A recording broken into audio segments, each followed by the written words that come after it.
Bonsoir à tous, merci de votre fidélité à notre antenne. Nous sommes le lundi 16 mars 2020. Bienvenue dans le décryptage de ce soir. Nous allons parler bien sûr du Sénégal en premier lieu, qui fait bien sûr les frais du coronavirus.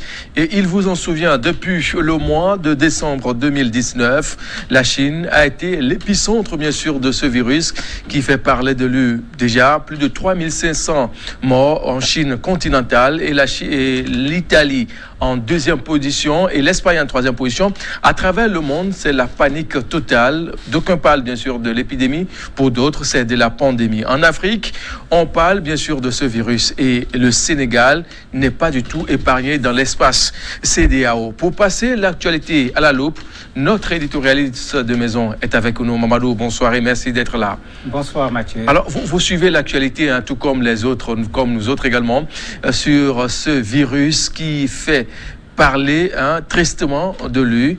Et qu'en est-il justement d'abord quand on parle du coronavirus pour vous? En fait, le coronavirus, comme les spécialistes de la santé le disent, le plus simple, c'est de dire que c'est un virus pour rester dans ce qui est ordinaire pour tout le monde. Et on parle de coronavirus à cause de sa forme qui ressemble à une couronne. Vous avez un passage de l'animal à l'homme qui se fait exceptionnellement et qui n'est pas le plus gros problème. Ce virus est un problème aujourd'hui à cause du passage de l'homme à l'homme et du fait que le virus contamine de façon extrêmement facile de l'homme à l'homme. Ils disent quand même qu'il contamine plus que la grippe, à la limite 3 fois plus. Voilà. Et ça contamine plus que la grippe 3 fois plus. Aujourd'hui, comment, tristement en Afrique, le Sénégal, enfin en Afrique noire, le Sénégal a occupé cette place-là. Est-ce à dire que c'est le refoulement en dernière position des règles hygiéniques ou bien c'est tout simplement de l'ignorance? En fait, le Sénégal vient de prendre le devant. Le Sénégal est resté pendant longtemps avec 4 cas. 4 cas, justement. Donc, 2 cas qui avaient été guéris. Mais tous ces 4 premiers cas, ce n'étaient pas des Sénégalais.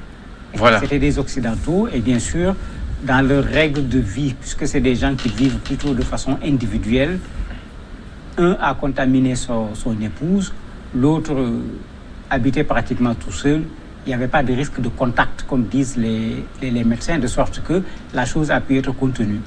Les choses ont débordé à partir du moment où il y a un Sénégalais qui vivait en Italie, qui est rentré, qui est passé par l'aéroport, comme on le dit tout le temps aux gens, parce qu'il faut qu'on soit clair là-dessus, les caméras thermiques ne détectent pas le virus. Les caméras thermiques détectent la fièvre. Il est passé par l'aéroport, il n'avait pas la fièvre.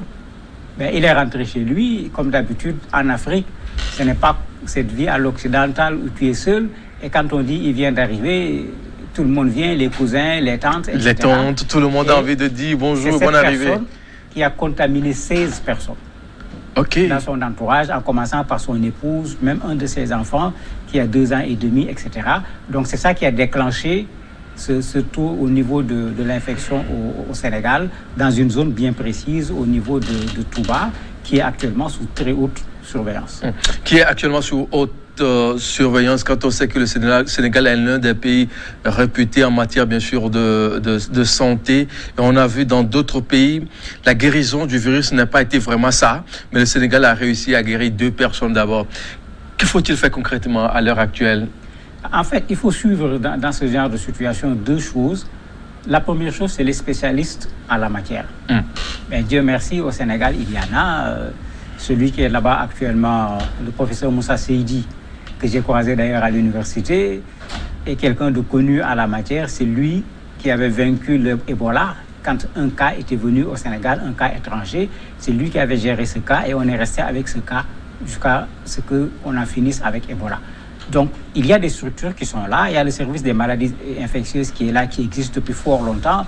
Vous avez plein d'infectiologues, vous avez l'Institut Pasteur. Donc, pour détecter la maladie, pour traiter les malades, le problème ne se posera pas tant que le nombre de malades n'atteindra pas un niveau qui va dépasser la capacité des hôpitaux. Ça, c'est très clair. Il y a un deuxième aspect dans la chose qui est l'aspect politique. Et on a vu le président de la République du Sénégal prendre ses responsabilités en fermant les écoles, les universités, etc. Puisque la chose la plus difficile avec ce virus, c'est que la personne qui se met à transmettre la maladie le fait à un moment où très souvent la personne elle-même n'est pas malade. Après, si vous imaginez les autres qui se mettent à retransmettre, ça fait une sorte d'effet boule de neige. Si vous ne faites pas attention, vous ne pouvez plus savoir qui a contacté qui a transmis à qui. Et arrivé à ce niveau, ce n'est plus le problème de la maladie d'un point de vue médical qui se pose, mais c'est un autre problème beaucoup plus énorme qui se pose. Qu'est-ce que nous avons comme structure d'accueil sur le plan sanitaire? Qu'est-ce que nous avons comme capacité d'accueil? Qu'est-ce que nous avons comme moyens sur le plan financier? Parce que quand on regarde la réponse de la Chine a répondu avec d'énormes moyens sur le plan financier, d'énormes moyens en matière d'infrastructures hospitalières, d'énormes moyens en matière de matériel, ce qu'ils appellent des équipements de protection, etc. Oui. Est-ce que nos pays ont la capacité de cette réponse à la chinoise? Justement, est-ce que le Sénégal a les moyens pour venir à bout de ces 24 cas? Oui, si ça s'arrête à 24 cas, il n'y a aucune question à se poser. Les moyens sont disponibles pour pouvoir les prendre en charge. D'ailleurs, il y a actuellement ce qui a été fait. Certains des malades sont hospitalisés à Dakar au niveau de Fann, les autres sont hospitalisés à Touba. La zone où il y a eu l'infection, la structure de santé a été transformée immédiatement en un endroit où les gens peuvent être traités sur place. Si ça ne s'arrêtait qu'à ça, on peut être tranquille parce que tous ces cas qui sont suivis, aucun est dans une situation qui à la limite, appelle les gens à l'inquiétude. Ils vont bien. D'ailleurs, même le Sénégalais qui est revenu d'Italie a parlé. Lui qui a amené la maladie, il a exprimé sa honte, sa gêne. Il savait pratiquement quoi dire parce que quand vous regardez, c'est sa propre famille et ses proches qu'il a tout simplement contaminé. Il regrette vraiment d'être celui qui est venu faire monter le nombre de malades au niveau du Sénégal, ce qui veut dire qu'il se porte très bien puisqu'il s'est exprimé de façon extrêmement claire. De façon extrêmement claire. Et si on voit un peu ce qui se passe au sein du pays même, on a dit les élèves restez à la maison, l'université c'est là. Le moment n'est-il pas venu pour peut-être penser aux frontières? En fait, la question des frontières est une question compliquée. On a vu d'autres pays. Oui, mais les pays l'ont fait à un moment donné parce que la fermeture des frontières pose plusieurs problèmes. Nous sommes dans une Afrique où une bonne partie de ce que nous mangeons même vient d'ailleurs. Il faut le dire, nous sommes dans une Afrique où on dépend très fortement de cet extérieur. Les pays qui ont commencé à fermer les frontières sont arrivés à un niveau où l'épidémie réclame cette fermeture des frontières. On a vu l'OMS pendant longtemps poser ce problème parce que le côté médical de ce virus pose moins de problèmes que le côté économique. Parce que quand vous dites vous fermez les frontières, cela suppose que vous avez tout ce qu'il faut sur place. Vous avez vu ce qui s'est passé au Maroc tout récemment. Quand le Maroc a dit on va arrêter les vols vers la France, vous avez vu comment tous les Français ont voulu quitter le Maroc et vous avez vu ce qui s'est passé à l'aéroport comme engorgement. Vous avez vu quand les États-Unis ont dit on ne va plus recevoir les vols venant des pays européens infectés comme la France, l'Allemagne, etc. Tout le monde a vu. Parce qu'en fait, le monde fonctionne comme, on le dit, comme un village planétaire. Est-ce que parce que le virus est arrivé, on ne sera plus un village planétaire? Il va être extrêmement difficile qu'à l'arrivée du virus, on demande aux gens que chacun n'a qu'à retourner chez lui et se débrouiller pour voir ce qu'il va faire. Et d'ailleurs, cette façon de faire participe à la propagation du virus. Tout le monde le sait. Quand il y a un problème, le confinement est la meilleure solution. Chacun reste là où il est. Ça permet au virus de circuler le moins possible.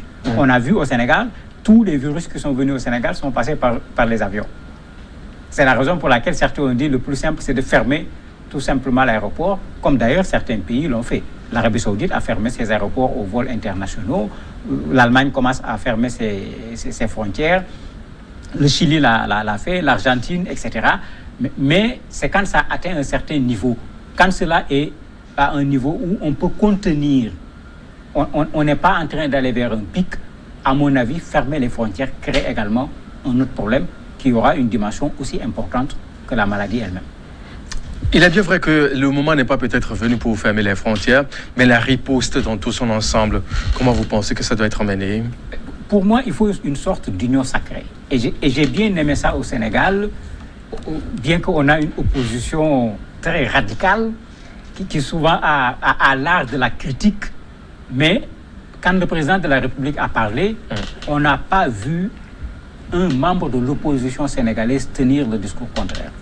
Ils ont félicité le président de la République par rapport aux positions courageuses qui ont été prises, parce que ce n'est pas seulement les écoles et autres qui ont été fermées.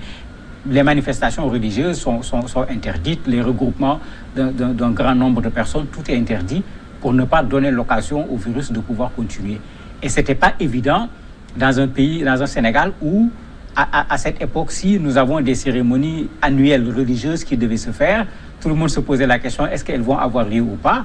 Le président a pris ses responsabilités, les responsables religieux ont été contactés, ils ont été mis devant la réalité, ils ont compris, tous ont accepté de surseoir à ces activités religieuses qui auraient pu être des zones à partir desquelles, s'il y a tout simplement quelqu'un qui détient ce virus, il va pouvoir disséminer le virus à travers tout le Sénégal.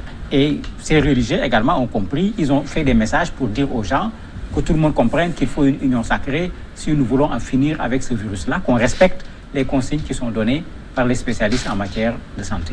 Justement, est-ce qu'à cause du virus foulé aux pieds, l'un des piliers sacrés de l'islam, qu'est le Hajj? Non, ce n'est pas foulé aux pieds le Hajj. Mais on peut toutefois réorganiser ça autrement, non? Non.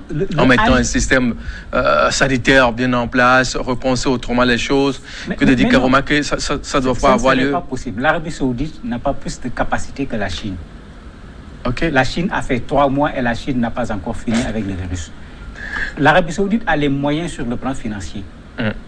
Ils ont fait d'énormes efforts pour pouvoir recevoir ces 3 millions de pèlerins qui arrivent pratiquement chaque année. Mais quand il s'agira du coronavirus, ils n'auront pas les moyens qu'il faut. Parce que même pour le pèlerinage, ils vont prendre des gens dans d'autres pays pour venir être des chauffeurs, pour transporter les gens, etc. Donc l'Arabie Saoudite n'a pas les gens qu'il faut pour pouvoir prendre en charge une telle maladie. Il est normal que l'Arabie Saoudite se protège. D'ailleurs, ce n'est pas que le Sénégal a dit. L'Arabie Saoudite lui-même a suspendu les vols internationaux pour 2 semaines. Et si l'épidémie ne baisse pas, la suspension va continuer.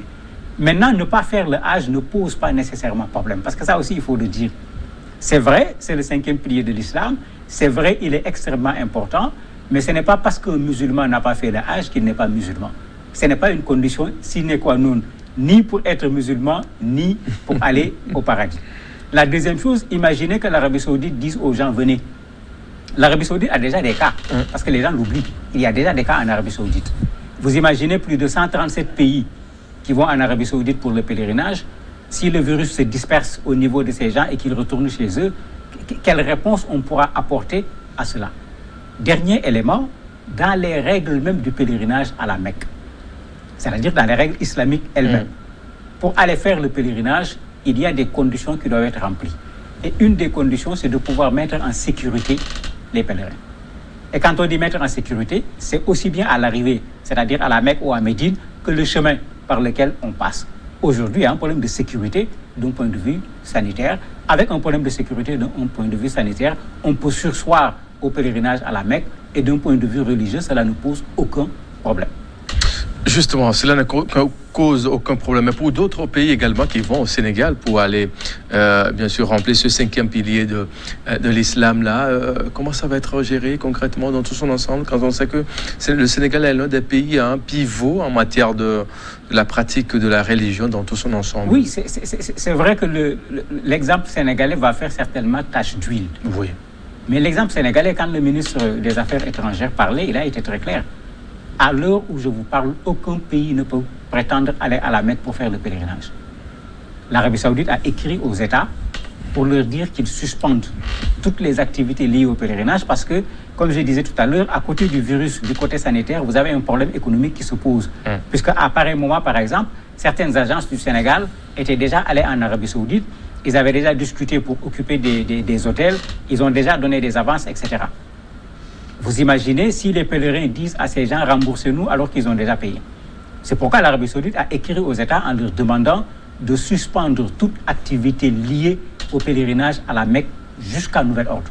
Et c'est pour éviter qu'en plus du fait que le pèlerinage n'ait pas lieu, qu'il y ait encore un problème supplémentaire pour des gens qui ont déjà pris l'argent des pèlerins, qui ont déjà engagé des dépenses. Le pèlerin va te dire « moi je ne suis pas allé à la Mecque, rembourse-moi ».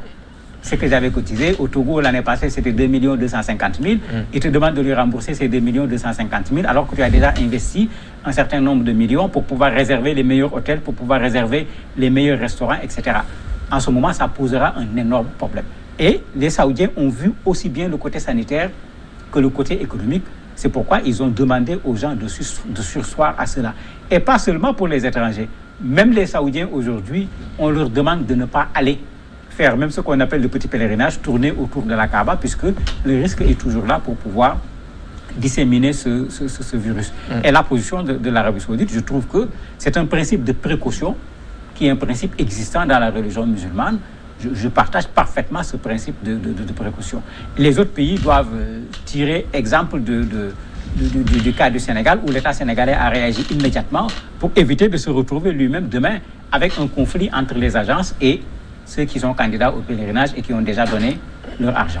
Alors, à l'heure actuelle, quel doit être le comportement, bien sûr, des Sénégalais? On sait que c'est le virus qui a empiété sur le Hajj. Mais au sein du Sénégal, quel doit être le comportement vis-à-vis l'un des autres vis-à-vis d'eux-mêmes à travers le pays pour éviter le pire à le dernier moment? C'est la discipline. La règle, c'est la discipline. Quand on regarde un pays comme la Chine, c'est des gens qu'on a toujours distingués pour leur discipline. Et malgré leur discipline, regardez ce qui s'est passé. Pour nos pays où la discipline n'est pas encore atteint un certain niveau, la première chose à laquelle il faut appeler les gens, c'est la discipline. Quand on dit aux gens lavez-vous les mains, que les gens acceptent de se laver les mains. Quand on dit aux gens de ne pas aller à des regroupements, que les gens acceptent de ne pas aller à des regroupements. Parce qu'il faut le dire, nos pays n'ont pas les moyens financiers pour soutenir un véritable fléau si ce virus-là parvenait à atteindre un certain nombre de nos populations. En ce moment, les moyens que nous avons, c'est la prévention. Travaillons sur la prévention pour ne pas risquer une contamination générale qui nous coûtera, Dieu seul sait combien. Mamadou, merci d'être passé. C'est moi qui vous remercie. Messieurs, nous allons devoir marquer la toute première pause. On va se retrouver dans un instant dans la deuxième partie chez l'invité. À très vite.